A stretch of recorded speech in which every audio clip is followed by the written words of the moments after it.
विश्व में रविवार को फिजियोथेरेपी डे यानी कि विश्व भौतिक चिकित्सा दिवस धूमधाम से मनाया गया। इस दिन को मनाने का उद्देश्य ये है कि फिजियोथेरेपिस्ट की ओर से किए जा रहे कार्यों के बारे में ज्यादा लोगों तक जानकारी पहुंचाई जा सके। साथ ही फिजियोथेरेपी क्या है और किस तरह से काम करता है इसकी जानकारी भी दी जा सके। प्राचीन काल और वर्तमान फिजियोथेरेपी की विधाओं में बहुत बदलाव आया है। पहले फिजियोथेरेपी की सलाह हड्डी से संबंधित मामलों में दी जाती थी। हालांकि वर्तमान में न्यूरो संबंधित मामलों में भी विशेषज्ञों द्वारा फिजियोथेरेपी की सलाह दी जाने लगी है। विश्व फिजियोथेरेपी डे के उपलक्ष्य में आरोग्य इंडिया प्लेटफॉर्म से जुड़े हैं लखनऊ में सेक्ट्रम फिजियोथेरेपी सेंटर का संचालन कर रहे न्यूरो फिजियोथेरेपिस्ट डॉक्टर देश दीपक सिंह। आज उन्हीं से इस विधा के बारे में जानते हैं। सबसे पहले जानते हैं कि न्यूरो संबंधित विकारों में फिजियोथेरेपी का क्या इस्तेमाल है और ऐसे कौन कौन से न्यूरो संबंधित रोग हैं जिनमें फिजियोथेरेपिस्ट की महत्वपूर्ण भूमिका रहती है। न्यूरो संबंधित विकारों के बारे में आप बात कर रहे हैं। आज के टाइम में सबसे बड़ा न्यूरो संबंधित विकार तो यंगस्टर्स की देन है। रफ ड्राइविंग, जिसकी वजह से एक्सीडेंट का होना और हेड इंजरी होना, या दुर्घटना के दौरान स्पाइनल कॉर्ड में चोट लगना, तो जिसकी वजह से एक साइड का हाथ या पैर काम नहीं कर रहा है, या स्पाइनल इंजरी है तो कमर के नीचे के दोनों पैर काम नहीं कर रहे हैं। तो यहाँ पे मेडिसिन के साथ साथ फिजियोथेरेपी रिहेबिलिटेशन की भी जरूरत पड़ती है। इसमें बाकायदा न्यूरो रिहैब कराया जाता है। पेशेंटों का डिपेंड करता है कि उसकी बीमारी किस ग्रेड पे है, किस लेवल पे है, उसके अकॉर्डिंग उस चीज का रिहैब प्लान करते हैं और करते हैं। न्यूरो संबंधित मामलों में फिजियोथेरेपी का रिजल्ट आने में कितना समय लगता है और ऐसी कौन सी सिचुएशन है जिसमें यह पता चलता है कि हाँ अब मरीज रिकवर हो चुका है, इसके बारे में भी जानते हैं। देखिए, आपकी बात जो है उसमें सबसे पहली बात ये होती है कि कोई भी डिजीज होती है तो उसको हम ग्रेड में डिवाइड करते हैं कि ग्रेड 1 पे अगर पेशेंट आ रहा है तो उसकी रिकवरी का टाइम बहुत कम लगेगा, लेकिन अगर वो ग्रेड 2 या ग्रेड 3 पे आ रहा है तो उसके रिकवरी का टाइम बढ़ जाएगा। तो ये डिपेंड करता है पेशेंट की कंडीशन और उसकी बीमारी पर। सिंपल सा अगर आप समझना चाहें तो सर्वाइकल एक बहुत कॉमन समस्या है, चाहे वो यंगस्टर्स हो या ओल्ड एज हो, किसी को भी है।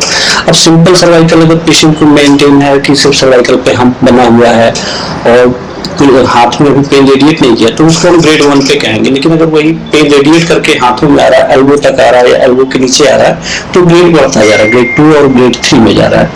तो इस तरीके हम उसको डिवाइड करते हैं और उसके अकॉर्डिंग फिर हम उनके प्रोटोकॉल और टाइम मैनेजमेंट को करते हैं। फिजियोथेरेपी को रेगुलर इंटरवल पर कराने में ही फायदा मिलने की उम्मीद है। पेशेंट को रेगुलर थेरेपी कराने के लिए फायदे मिलते हैं, इसे भी जानते हैं। टोटली अगर फिजियोथेरेपी की बात करें तो टोटली इसका नाम ही हो रहा है भौतिक चिकित्सा। भौतिक चिकित्सा अगर आप किसी जिम में या कहीं पे जाते हैं तो महीने भर की या 3 महीने की या 6 महीने की मेंबरशिप लेते हैं। क्यों? क्योंकि वहां पे जाकर के आपको अपना वेट लॉस करना है, पर्टिकुलर कोई आपको फिजिकल जो भी आप चाह रहे हैं उस चीज को गेन करने के लिए।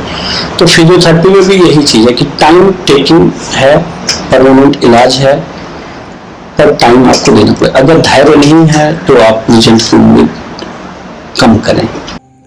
सही फिजियोथेरेपिस्ट की तलाश कर रहे मरीजों को भी डॉक्टर देश दीपक सिंह ने सलाह दी है, आप भी जानिए। सर कई क्राइटेरिया है, लेकिन समाज को देखते हुए सभी आज के टाइम पे पढ़े लिखे हैं। तो सबसे बेसिक क्राइटेरिया ये है कि आप अगर फिजियोथेरेपिस्ट के क्लिनिक पे जा रहे हैं तो उसके नाम और उसकी डेजिग्नेशन को जरूर देखें।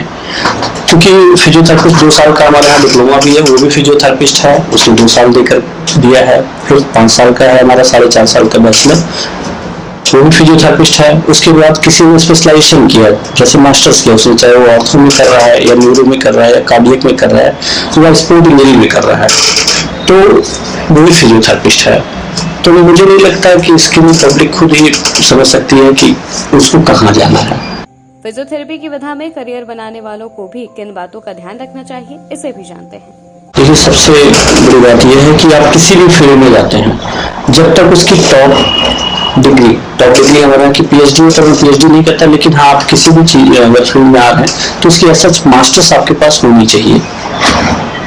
क्योंकि बैचलर से तो सभी फिजियोथेरेपिस्ट हैं, लेकिन अगर आप किसी स्पेशलाइजेशन में जाना चाहते हैं, आप मान लीजिए स्पोर्ट्स में जाना चाहते हैं तो आपको मास्टर्स स्पोर्ट्स में करना होगा, या आपको ऑर्थो में बहुत लगाव है तो आप ऑर्थोपेडिक उसमें एमपीटी ऑर्थो करिए, या न्यूरो में जाना है तो फिर एमपीटी न्यूरो से करिए। बच्चों से लगाव है तो पीडिया भी आ गया है, आप पीडियाट्रिक से करिए। हॉस्पिटल में रहना, हॉस्पिटल के अंदर आपको आईसीयू में काम करना है, अच्छा लगता है तो आप कार्डियो से करिए मास्टर्स, और किसी भी लाइन में हो तो उसका मास्टर्स डिग्री सच आपके पास होनी चाहिए।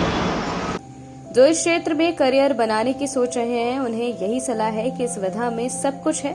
नाम, रुतबा, शोहरत तक ही आप सीमित नहीं रहेंगे, आपको दुआएं भी मिलेंगी। असमर्थ व्यक्ति जब आपकी मेहनत से समर्थ बनता है तो ये खुशी का अनुभव सबसे अलग होता है। आज स्पोर्ट्स फिजियोथेरेपिस्ट की भी बड़ी डिमांड है।